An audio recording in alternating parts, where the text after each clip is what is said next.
ஓம் நமோ நாராயணாய.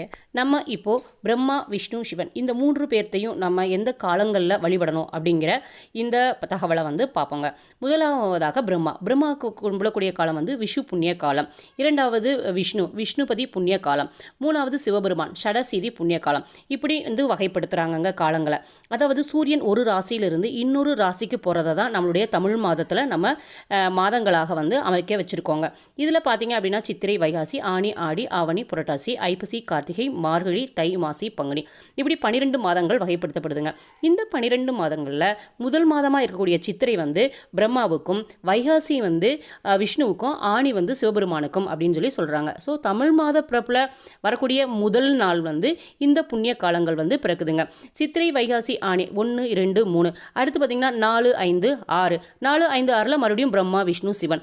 7, 8, 9 மறுபடியும் பிரம்மா, விஷ்ணு, சிவன். 10, 11, 12 மறுபடியும் பிரம்மா, விஷ்ணு, சிவன். இப்படி நம்ம காலங்களை பிரிக்கிறோங்க. இந்தந்த காலகட்டங்களில் அதிகாலையில் நீங்கள் எவ்வளோ சீக்கிரமாக எழுந்திருக்க முடியுமோ அவ்வளோ சீக்கிரமாக நம்ம இந்த காலங்களில் கடவுள்களை வழிபடுவது நமக்கு மிகவும் நல்ல பலன்களை தருங்க. பிரம்மாவினுடைய இந்த விஷு புண்ணிய காலம் எந்தெந்த மாதத்தில் விழுகுது அப்படின்னா சித்திரை, ஆடி, ஐப்பசி, தை மாதத்தில் விழுகுதுங்க. இதை நம்ம விஷு புண்ணிய காலம் அப்படின்னு சொல்லி அழைக்கிறோம். இரண்டாவது விஷ்ணுபதி புண்ணிய காலம்.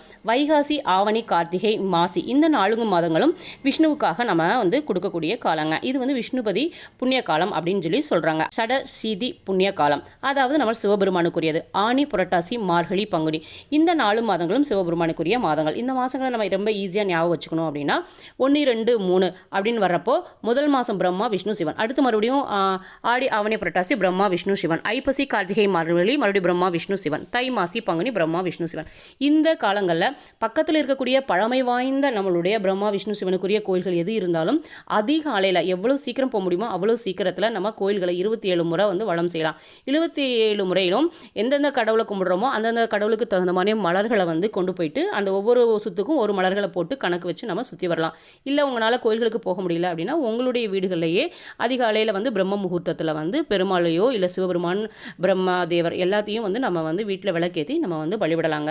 இப்படி வழிபடுறதுனால இந்த இறைவனுடைய கருணைகள் நமக்கு கிடைக்குதுங்க. செல்வம் பெருகும், சமுதாயத்தில் நல்ல மரியாதை உயரும், மனம் தூய்மையாகும், மனதில் நல்ல எண்ணங்கள் அதிகரிக்கும். இந்த பிரார்த்தனையினால் தனிப்பட்ட வளர்ச்சிக்கு உதவுங்க. அதனால் இந்த புண்ணிய காலங்களை தவற விடாமல் ஒவ்வொரு தமிழ் மாதத்தினுடைய முதல் தேதிகள்லையும் நம்ம இந்த கடவுளை நம்ம பிரார்த்திப்போம். சில மாதங்களில் மட்டும் இது கொஞ்சம் மாறி வரும். ஆனால் இந்த வருஷம் 2025 இருக்கக்கூடிய இந்த வருஷத்தில் விழக்கூடிய இந்த ஒரு தினம் மட்டும் பார்த்தீங்க அப்படின்னா கார்த்திகைக்கு முன்னாடி நாள், ஐப்பசினுடைய கடைசி நாளில் 2025 நமக்கு விழுகுதுங்க. இந்த நாள் இன்னைக்கு தேதி இல்லை பார்த்தீங்க அப்படின்னா 16, 11, 2025 விஷ்ணுபதி புண்ணிய காலம் இன்னைக்கு காலையிலேயே முடிஞ்சிருச்சுங்க. அதனால் நம்ம பிரம்மா, விஷ்ணு, சிவன் ஆகிய 3 தெய்வங்களையும் வழிபட்டு நம்ம அவங்களுடைய அருளை பெறுவோம். ஓம் நம சிவாய.